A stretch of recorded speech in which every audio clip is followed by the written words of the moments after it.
여러분 안녕하십니까? 주정민입니다. 제7회 전국 동시지방선거가 23일 앞으로 다가왔습니다.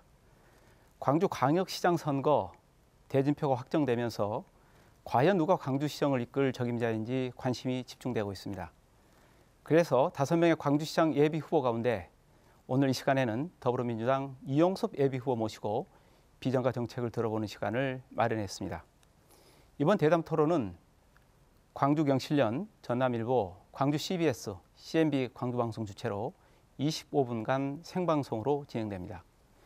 그럼 오늘 대담 토론에 참여해 주신 후보자와 인사 나누겠습니다. 더불어민주당 이용섭 예비 후보입니다. 안녕하십니까, 이용섭입니다. 네, 오늘 대담 토론은 모두 발언을 비롯해서 비전 발표, 공통 질문과 개별 질문, 마무리 발언의 순서로 진행이 됩니다. 각 질문마다 발언 시간을 지켜주시고 후보의 정책과 자질을 검증하는 대담 토론이 될 수 있도록 협조해 주시기 바랍니다. 그럼 첫 순서로 이용섭 예비 후보가 어떤 각오로 광주시장에 도전하는지 들어보겠습니다. 모두 발언해 주시죠. 존경하는 광주 시민 여러분, 그동안 안녕하셨습니까? 아마 광주 경제가 어려워서 많이 힘드셨을 것입니다. 광주는 일자리가 부족하고 그리고 살기가 팍팍해서 많은 시민들이 광주를 떠나고 있습니다. 지난해만 해도 8,000명이 넘는 사람들이 순유출되었습니다. 그중에 66%가 20대, 30대 젊은이들입니다. 그리고 골목상권, 재래시장, 자영업자들 역시 어렵기는 마찬가지입니다. 저 이용섭이 문재인 대통령 직속 일자리위원회 부위원장직을 그만두고 광주에 내려온 이유도 여기에 있습니다.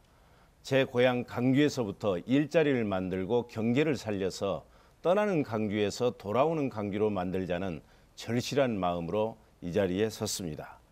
우리 시민 여러분께서 저 이용섭을 시장으로 선택해 주시면 저는 광주를 대한민국 중심 도시로 우뚝 세울 것입니다. 그리고 누구도 일자리 때문에 걱정하지 않는 그런 광주를 만들겠습니다. 네, 이용섭 예비 후보의 모두 발언을 들었습니다.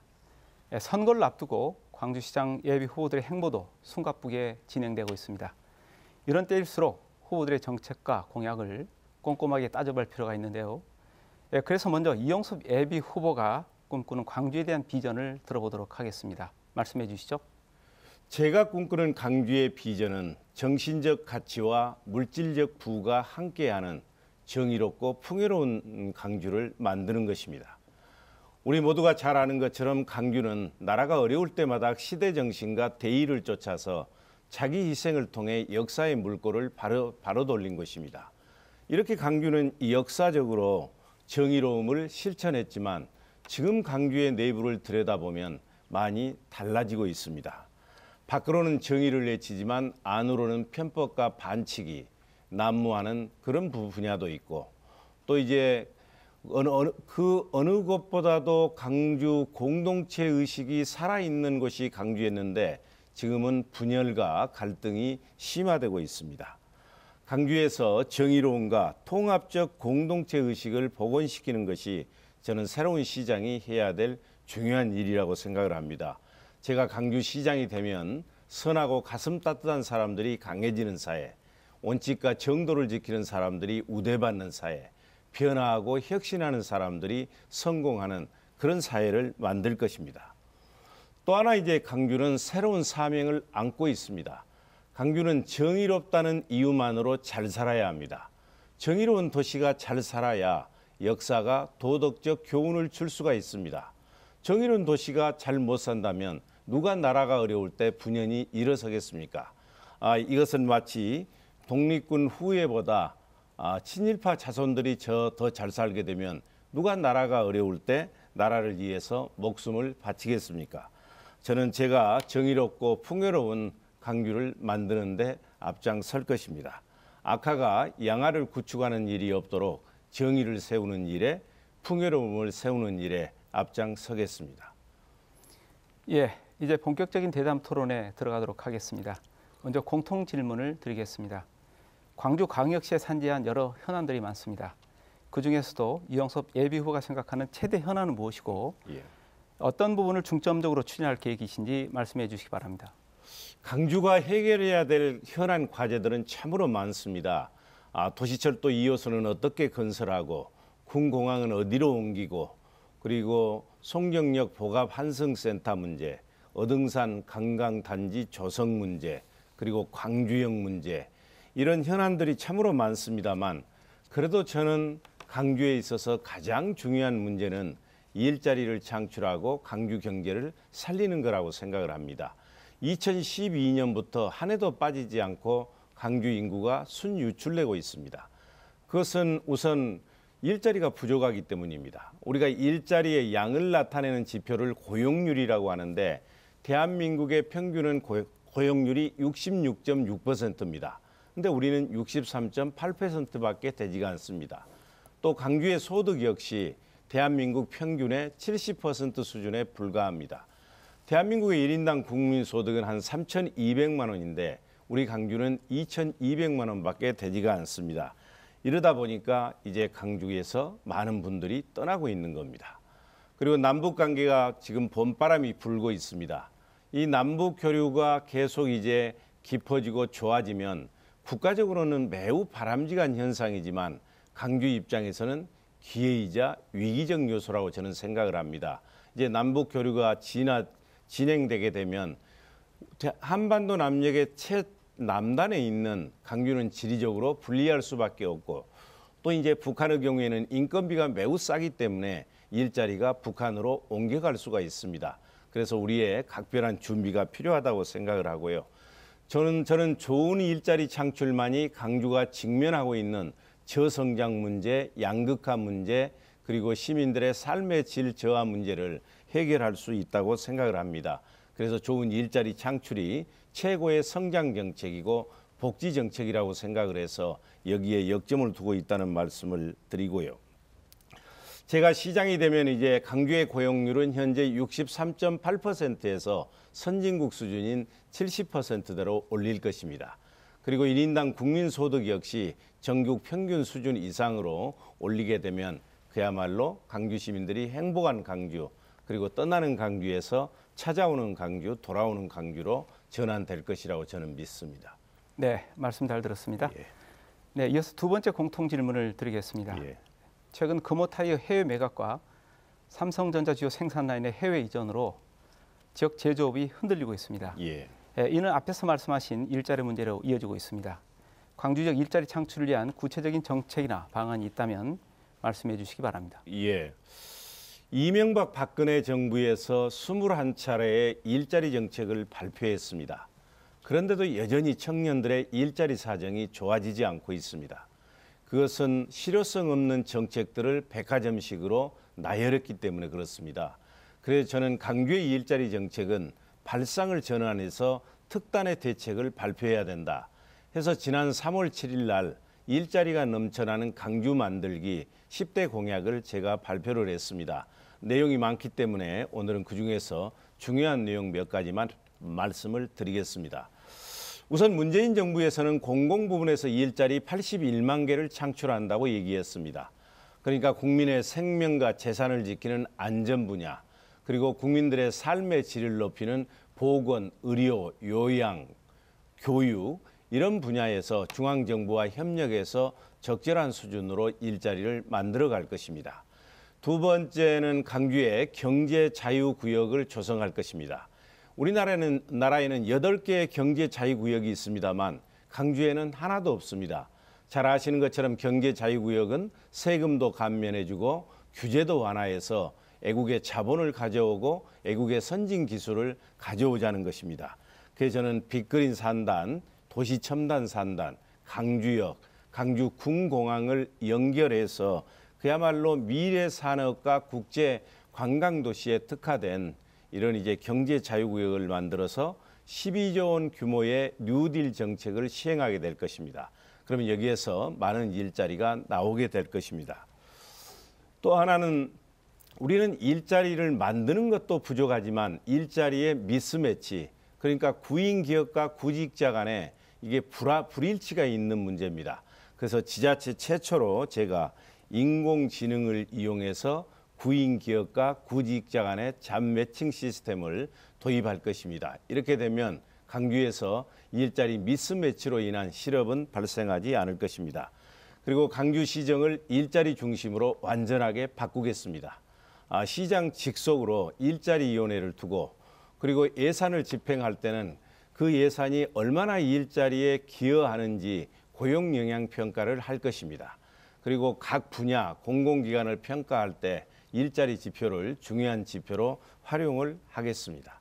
네, 일자리 창출 방안에 대한 의견을 들었는데요. 마지막 공통 질문을 드리도록 하겠습니다. 네, 후보님께서는 어등산 관광단지를 찾아서 관광단지 조성 사업에 대한 민원사항을 청취했습니다. 10년 넘게 답보 상태에 놓여 있는 어등산 관광단지에 대한 향후 추진 방안과 관광산업 활성화에 대한 해결책에 대해서 말씀해 주시기 바랍니다.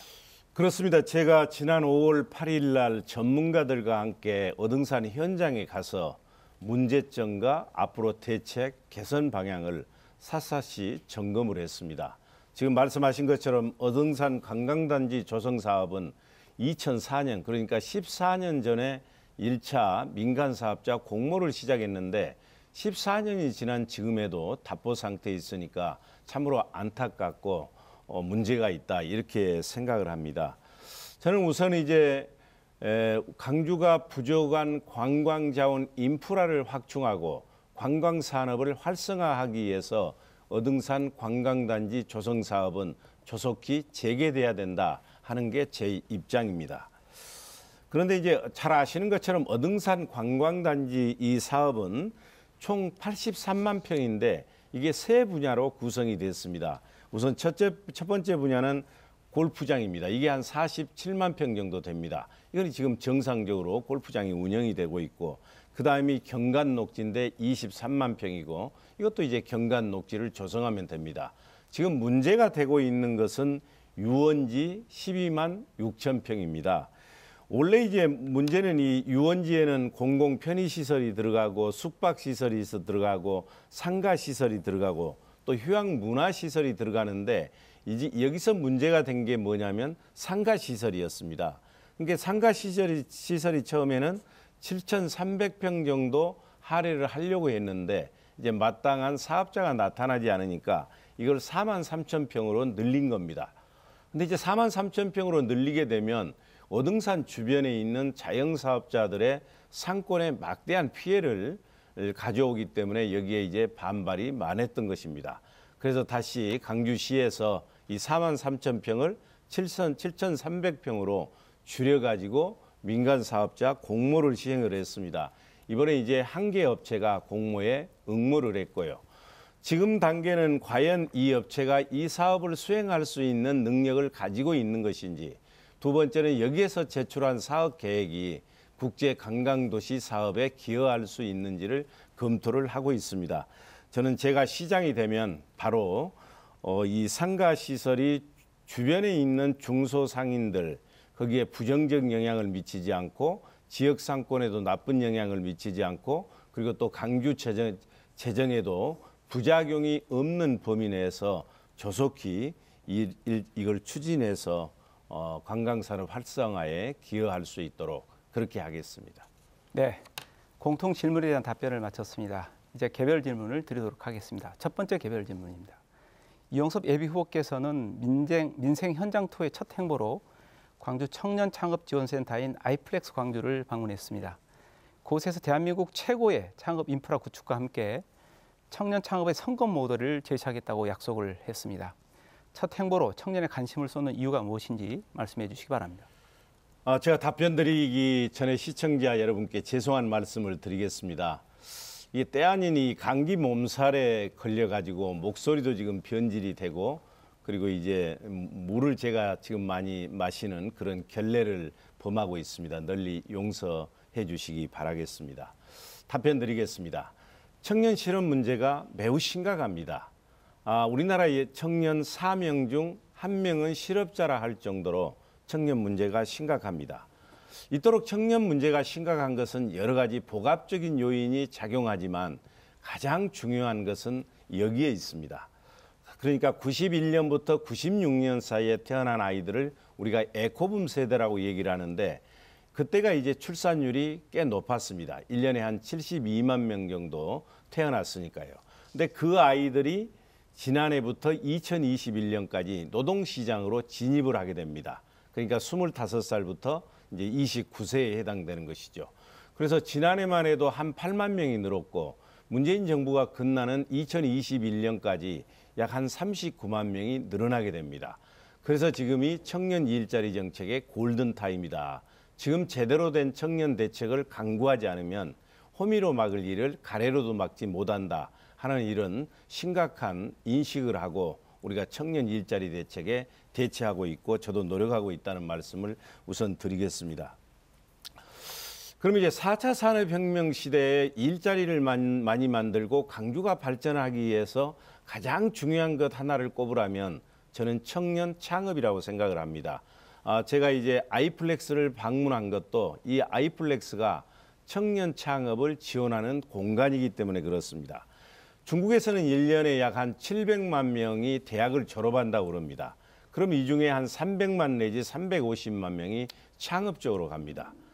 그런데 우리는 어떻습니까? 능력 있고 상상력이 뛰어난 유능한 학생들이 어디로 가냐면 공직자, 그리고 의사, 변호사, 대기업 이런 안정적인 직장만 선호하게 됩니다. 이렇게 되면 이제 대한민국의 미래는 없는 것입니다. 왜 그러면 중국의 청년들은 창업적으로 가는데 대한민국의 청년들은 안정적인 직장으로만 가느냐? 어떤 그 연구기관에서 실리콘밸리에서 창업에 성공한 대표들에게 설문조사를 했습니다. 대표님은 몇 번 만에 창업에 성공했습니까? 답변은 2.8회였습니다. 그러니까 통상적으로 2번까지는 실패하고 한 3번 만에 성공하는 것입니다. 다른 선진국에서는 1번, 2번 실패해도 재도전의 기회가 부여되는데 우리나라에서는 1번 실패하면 신용불량자가 돼버리고 회가 망신하기 때문에 그렇습니다. 그래서 제가 이번에 아이플렉스에 방문해서 우리 청년 사업가들과 얘기를 나눈 것은 앞으로는 기술과 사업성만 있으면 누구든지 쉽게 창업할 수 있도록 자금 지원도 하고 세금도 감면해드리고 한번 실패하더라도 재도전할 수 있는 재도전의 사다리도 만들어 드리겠다 하는 그런 약속을 했고요. 그리고 실제 이제 창업 단계에서는 일자리가 그렇게 많이 만들어지지 않습니다. 이 스타트업 기업들이 스케일업 기업으로 커가는 과정에서 일자리가 만들어지는데 우리나라 창업 기업들은 5년 통과하는 비율이 27%밖에 안 됩니다. 우리가 이걸 데스밸리, 죽음의 계곡이라고 얘기를 하는데 선진국들은 이게 40%가 넘거든요. 그래서 이제 앞으로는 우리 창업 기업들이, 스타트업 기업들이 이 죽음의 계곡을 통과할 수 있도록 자금 모집도 쉽도록 하고 상장도 쉽게 할 수 있도록 하고 M&A라고 합병도 할 수 있도록 하고 이런 제도적인 장치를 강구해서 창업을 활성화하는 데 도움을 드리겠다 하는 이제 그런 논의를 했습니다. 네, 청년 창업에 대한 의견을 들었습니다. 이어서 두 번째 개별 질문 드리겠습니다. 이용섭 예비후보께서 광주 행복 1번가라는 온라인 플랫폼을 개통하셨습니다. 예. 광주시장이 당선되면 취임 100일 이내에 접수된 의견에 대해서 해법을 제시하겠다고 했는데요. 어떻게 운영할 계획인지 간단한 계획과 함께 이를 활용해서 시민들과 어떤 방식으로 소통할 것인지 말씀해 주시기 바랍니다. 시민 여러분, 저는 지금 선거 운동을 새롭게 하고 있습니다. 이제 과거에 보면 이맘때쯤 되면 대중이 많이 모이고 사람들이 많이 모이는 곳에 가서 축사도 하고 인사 말씀도 하고 그러면서 인지도도 올리고 득표 활동을 합니다만 제가 강주의 현황을 살펴보니까 잠이 오지가 않습니다. 해결해야 될 현안 과제가 너무 많은 것입니다. 그래서 저는 두 가지로 지금 선거 운동을 하고 있습니다. 그러니까 하나는 강주 현안을 찾아서 점검하는 현장 투어를 하고 있습니다. 제가 아까 아이플렉스도 갔다는 것도 그것이고 어등산도 그것이고 어제는 실은 강주천 상류에서 영산강 접점까지 19.5km를 걸으면서 답사하고 해결책을 찾으려고 노력을 했습니다. 다른 하나는 뭐냐면 지금 방금 말씀을 하셨습니다만 강주 행복 1번가라고 하는 플랫폼을 만들었습니다. 우리 시민들께서 주변에서 생활하시면서 불편한 사항이 있으면 여기에 접속하셔서 의견을 내주시면 됩니다. 접속하는 방법은 카톡에 들어오셔서 강주 행복 1번가를 치셔도 되고 그리고 제 블로그나 트위터, 페이스북, 인스타그램에 오셔도 접속할 수가 있습니다. 혹시 이제 인터넷에 접근이 쉽지 않은 어르신들은 직접 전화도 하실 수가 있습니다. 지금 이걸 만든 지가 10일밖에 되지가 않습니다만 300건 이상이 접속이 됐습니다. 그래서 보면은 우선 이제 아무래도 복지 환경 분야가 가장 많고요. 그리고 또 연령대로는 50대, 60대 이상의 어르신들이 많이 보내주고 계십니다. 그러면 이렇게 접속된 이 생활 불편 사항은 어떻게 할 것이냐? 제가 시장이 되면 100일 안에 해법을 제시할 것입니다. 근데 우리 강주시청만으로 해결하기가 어렵습니다. 그래서 시민 불편 해소위원회를 만들 것입니다. 거기에는 이제 강주시청, 그리고 5개 구청, 경찰청, 예를 들면 소방청, 중소기업청, 관련 기관들의 모두 참석해서 위원회에서 이 문제를 해결하도록 그렇게 하겠다는 말씀을 드리고요. 그리고 이렇게 되면 이제 강주의 2가지 현안, 그러니까 대부분의 경우에는 이제 시장이 되면 그때 문제를 파악해서 해결하고 이렇게 되려면 시간이 늦어집니다만, 저는 이제 선거 기간 동안에 이런 사전 준비를 철저히 함으로써 준비된 시장으로서 역할을 다 하겠다는 말씀을 드립니다. 네, 광주광역시장 예비후보자 초청 대담 토론회 이제 마무리할 시간이 됐습니다. 끝으로 지역민들에게 하고 싶은 말씀이나 미처 답변하지 못한 내용이 있으면 말씀해 주시기 바랍니다. 존경하는 시민 여러분, 문재인 대통령 취임 1년 만에 세상이 크게 바뀌고 있습니다.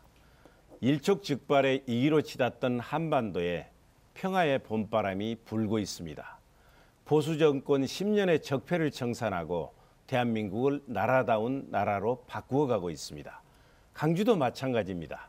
누가 시장이 되느냐에 따라서 강주의 역사가 바뀌고 시민들의 운명이 달라집니다. 저 이용섭이 시장이 되면 지금 강주에 해결되지 못한 현안들이 빠른 시일 내에 해결이 될 것입니다. 문재인 정부 5년 동안에 우리가 강주를 재도약의 기회로 활용하지 못하게 되면 강주는 대한민국 남녘의 중소도시로 전락하게 돼버립니다. 지방 분권 시대에는 준비된 시장이 필요합니다. 저는 강주를 발전시킬 마스터 플랜을 다 가지고 있습니다. 저에게 기회를 주시면 강주를 대한민국의 중심 도시로 우뚝 세우겠습니다. 감사합니다. 네, 오늘 대담 토론회는 여기까지입니다.